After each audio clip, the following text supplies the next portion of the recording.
یہ مزارات پہ آپ جا کر دیکھیں، کوئی ماتھے ٹیک رہا ہے، چادریں چڑھاتے ہیں آپ مزارات پر، آپ کیوں نہیں پوچھتے کہ چادر کیوں چڑھاتے ہیں؟ کیا بیسک کانسیپٹ ہے اس کے پیچھے؟ اس میں بزرگ کا کیا فائدہ ہے، آپ کا کیا فائدہ ہے؟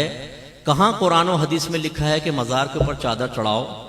ہم نے اس کو ایک ایسی رسم بنا لیا ہے کہ عرس چادر چڑھانے کے بغیر پورا ہی نہیں ہوگا۔ ہر شخص چادروں کی منت مان رہا ہے کہ جی میرا کام ہو گیا تو میں فلاں مزار پہ چادر چڑھاؤں گا۔ بھئی کیوں مان رہے ہو منت؟ ذرا بتاؤ تو صحیح نا، اپنے آپ سے کویسچن کرو، کیوں چڑھا رہے ہو آپ چادر منت کی؟ اس میں کس نے منت مانی تھی؟ نبی نے مانی تھی، صحابہ نے تصور دیا مزار پہ چادر چڑھانے کا، کہاں سے آیا یہ؟ کچھ نہیں پتا، بس لوگ کر رہے ہیں تو ہم بھی کر رہے ہیں۔ اس سے ہماری نوجوان نسلوں کو، ان بچوں کو کچھ پتہ نہیں ہے جی چادر چڑھانے بھی کوئی عبادت ہوگی، کوئی عبادت نہیں ہے، مستحب تک نہیں ہے۔ اب اس دور میں تو مستحب بھی نہیں رہا۔ ایک دور تھا کہ جب قبرستان عام بنا دیے جاتے تھے، اس میں کسی عالم کی قبر ہے، کسی نبی کی قبر ہے، فرض کر لیں صحابہ کی ہے، تو لوگ ادب سے دور ہونے لگے، تو وہ قبور پہ چڑھ رہے ہیں صاحب، تو وہ جو اشرف القوم کی قبر ہے اس کی بھی بے حرمتی ہو رہی ہے، تو بھئی چلو ایک کپڑا ڈال دو یار، تاکہ فرق تو ہو جائے، آنے والے کو پتہ چلے کسی بزرگ کی قبر ہے دوسری، تو ایک چادر ڈال دی ادھر۔ بس یہ بیسک کانسیپٹ تھا۔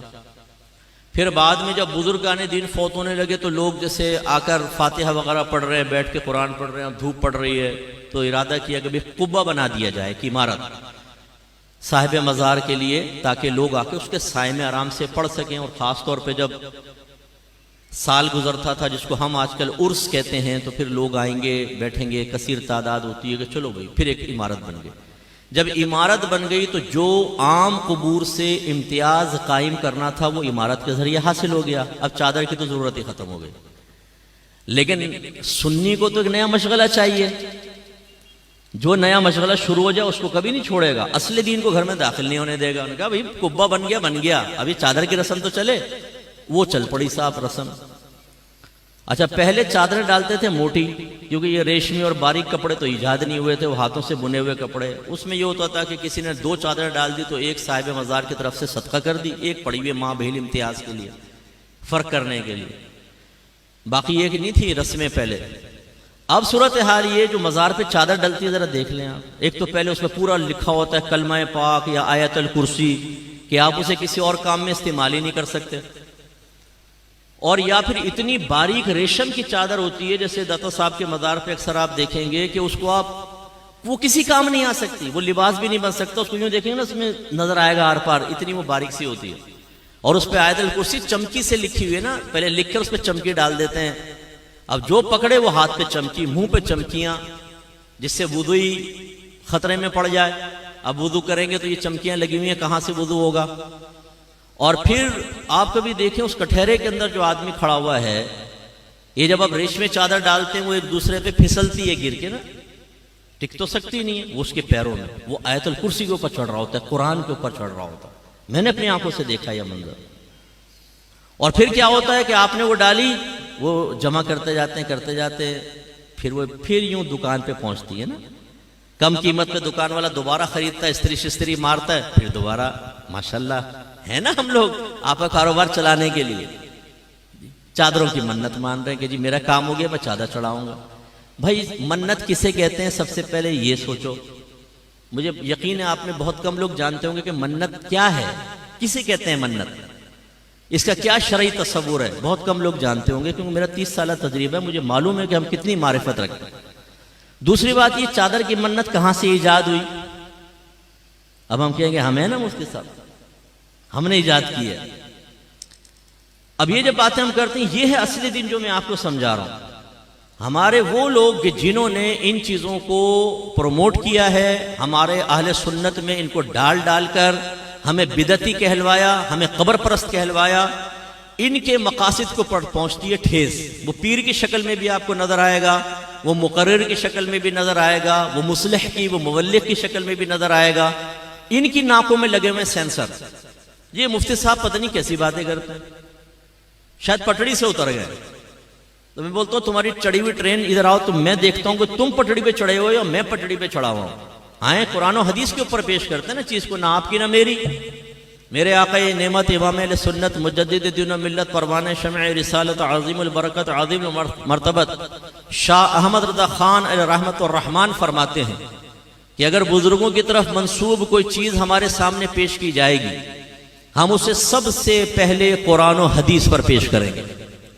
اگر اس کے مطابق ہوگی تو قبول کریں گے, اگر اس کے خلاف ہوگی تو ہم یہ کہیں گے کہ یہ ہمارے بزرگوں نے نہیں کیا بلکہ نفس پرستوں نے یہ کام کر کے ہمارے بزرگوں کی طرف منسوب کر دیا. یہ میں تو نہیں کہہ رہا ہوں, پڑھیں ذرا فتاوی رضویہ. اچھا یہ بھی ایک میرا درد ہے بہت بڑا جی. کنز الایمان پڑھیں, بہترین ترجمہ قرآن ہے, بہترین ترجمہ قرآن. اس سے کان میں پوچھو تو نے پڑھا کبھی کنز الایمان پورا؟ نہیں, آج تک نہیں پڑھا ہوگا, آج تک نہیں پڑھا ہوگا. خود کنز الایمان پڑھا نہیں ہے جی, پڑھے بہترین ترجمہ قرآن. واقعی وہ بہترین ہے, لیکن پڑھو تو صحیح بھائی. اعلی حضرت قاطع بدعت تھے, بدعت کا قلع کما کر دیا. کہاں کیا ہے؟ آپ کو کیسے پتا چلا؟ آپ کہیں گے جی فتاوی رضویہ پڑھیں. اچھا تم نے پڑھا ہے؟ آپ میں سے بہت سے ایسے ہوں گے جنہوں نے آج تک فتاوی رضویہ کو ہاتھ میں لے کر نہیں دیکھا ہوگا, شکل ہی نہیں دیکھی ہوگی فتاوی رضویہ کی کہ کچھ ہے یہ بھی. یعنی ہم لوگ بالکل بس وہ رسم کے پیچھے لگے ہوئے ہیں. ہمارے اکابرین نے جو باتیں بیان کی اس کو فراموش کر چکے ہیں. آج نعت خان ہمیں دین سکھائے گا, آج یہ پیشور مقررین ہمیں دین سکھائیں گے. ان کے پیچھے ہم چلنے کے لیے تیار ہیں, اور پورا مسئلہ کہ اہل سنت ہم نے بدنام کر کے رکھ دیا. ایسے دھمال شمال مزاروں کے اوپر کوئی تصور نہیں ہے, ڈھول ڈھمکوں کا کوئی تصور نہیں ہے. آپ کو اگر بٹھا کر آپ کے کان کے پاس دھن دھن دھن دھن ڈھول بجایا جائے, بتائیں آپ خوش ہوں گے کہ تکلیف ہوگی؟ زور سے بولیں. اور آپ صاحب مزار کے پاس دم دھڑم دم دم دھڑم دم دم دھڑم دم. اور ہمارا عقیدہ ہے کہ مرنے کے بعد بھی جو عام مردہ ہے نا وہ بھی تمام بات سنتا ہے. میرے آقا صلی اللہ علیہ وسلم نے ارشاد فرمایا جب تم مردوں کو سلام کرتے ہو وہ اس کا جواب دیتے ہیں, لیکن تم اس کا شعور حاصل نہیں. اسی لیے نبی کریم صلی اللہ علیہ وسلم جب قبرستان جاتے تھے تو کیا فرماتے؟ دعا کیا ہے؟ السلام علیکم یا اہل القبور, اے قبر والو تم پر سلامتی نازل ہو.